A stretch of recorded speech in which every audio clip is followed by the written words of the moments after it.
Good afternoon. Happy hump day, it's Wednesday. Now, halfway through your week, hopefully you're getting a bit of a range session this week before preparing for the weekend. Now, I've got something that I really want to address. Miguel Angel Jimenez, and I actually mentioned this in a couple of videos a couple of days ago, said that golf should be played with 10 golf clubs. This statement right here. And he said golf sort of lost what golf is. Now, we look at the modern game. It seems to take an absolute age. It seems to be getting very technical. It seems to be, I don't know, going down this avenue of just the long hitters becoming the best in the world. Now, I want to talk to you today where I think half-set competitions is the way to go. And that's for pros and that's for club golfers. And this is something you have to do. So if you're a golfer who's struggling with their golf game right now, listen up, because playing with a half set could really change the way you strike it. But listen, Alex, I can't find the middle of the face with 14 clubs in my bag.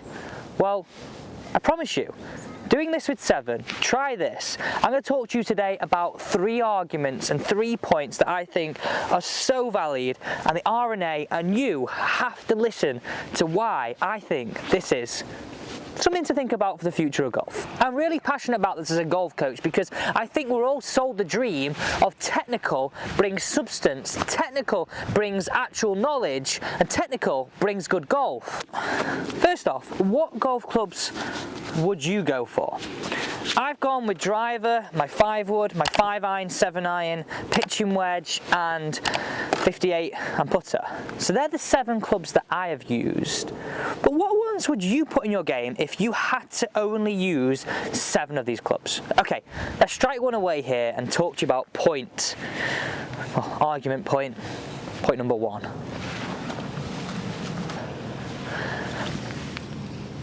Wow, I feel stiff this morning.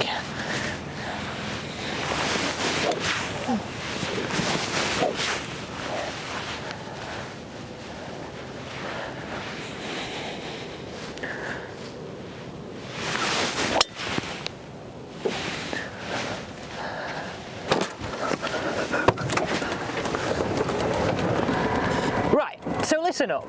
Point number 1. Think of this.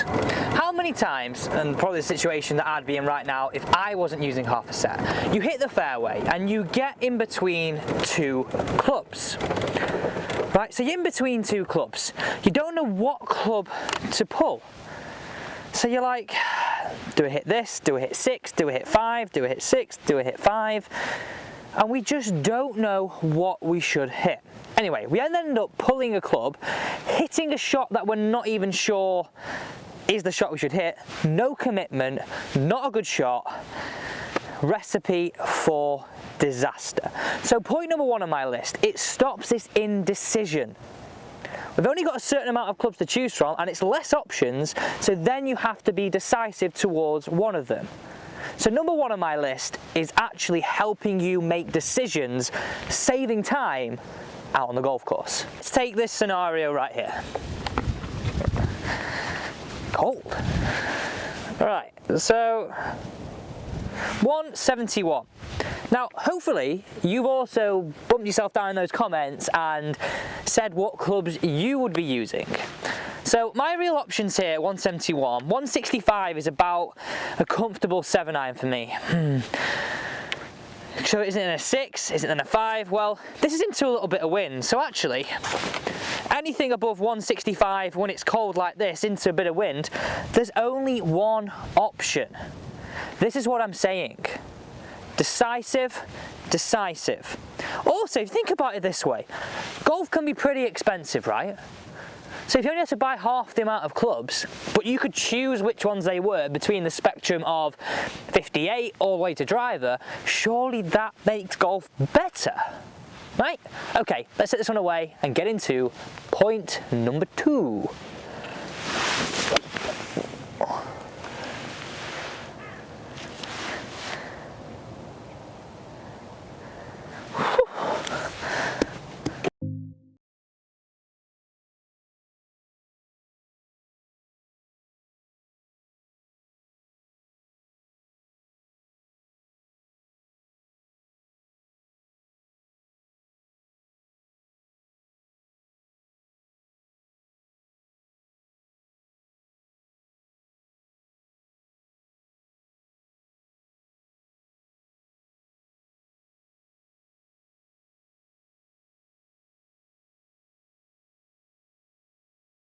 next one on my list is one I think is really important. So as golfers, in just general, we tend to have too many swing thoughts. So then you add in 14 choices of golf clubs, it just becomes a bit of a minefield, right? So what I'm proposing to you right now is having less clubs, like I said on point number 1, gives you less options. Now, if you're a golfer who's struggling with their swing thoughts, you could be stood there on the tee, hitting some shots away, and be too bothered about what swing you're making. Now, if you're stood here now with only 7 clubs to choose from, which really, if we're honest, 6 clubs to choose from, because one of those is our putter, you will be able to be a little bit freer. You then start letting some shots dictate your swing, as opposed to crappy swing thoughts. So if you can stand here and let the shot dictate your swing, rather than the myriad of swing thoughts dictating your swing, it starts to become all a little bit more free in the old mind. Less decisions, less swing thoughts, because you're actually having to manufacture shots, just makes golf a damn sight easier, in my opinion. Let's take this next shot. Now, what do you think about what I'm saying right now? Do you agree with me? Do you not agree with me? I'd love to hear what you think about this, because this is a prime scenario. I'm a long way out. I need to just hit it hard or hit it soft. They're the only things that I can think about. I can't be thinking about where my little finger is on the downswing or what I've got to do. And I've said this before, every time I give you instruction, you have to be able to take this to the golf course, but in your pre-shot routine, as opposed to on the golf ball. Now, this is a blooming long way. Let's see what we got. Righty-ho. 200 yards, dreaming with a 5-iron uphill.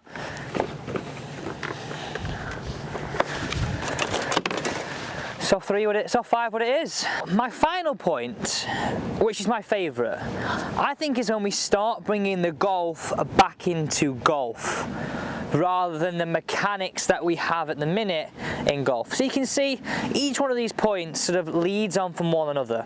Number 1 was all about decision making. Number 2 is all about how less decisions, more shot making actually helps us lose swing thoughts. And the final one is actually bringing back that flair, that artistry into the game that's lost. We need to learn this first before looking at our technique. Let me explain why. Let's play our final hole. And by the way, we're level par. We're not doing too bad right now. We are not doing too bad. Now, what do I mean by this? About bringing golf back into golf. So take these shots that I've got middle of the fairway here. Bog standard shots that most of us would just pull the club out, go through the motions, hit the shot away, think about our swing thoughts, and hope for some miracle that it hits the green. But what I'm challenging you right now is to bring the artistry back into the game. Try hit some fades, try and hit some draws, try and manufacture shots in there where you're letting, like I said, the shot dictate the swing. Now you might be going, Alex, I can only just hit the ball. Well, yeah, because we're learning golf the wrong way round right now. We're learning to swing the golf club, which, okay, we need a little bit of that, but we're forgetting what golf is. Playing shots, artistry. Think of Seve, think of Ben, think of Jack, think of Arnold Palmer. These guys were all artists in golf. We've somehow, with all the technology that we have out there, gone almost backwards, I think, by trying to be too technical.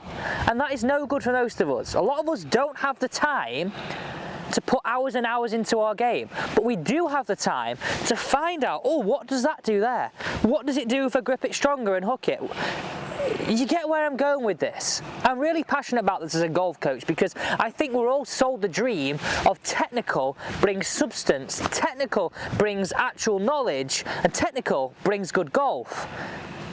Knowledge from me is being able to understand what it does for your game. Knowledge from me and fun and golf is being artist out on the golf course. So we have to start thinking about this other way around. And that is my final point to why we should be at least thinking about 7 clubs in our golf bag.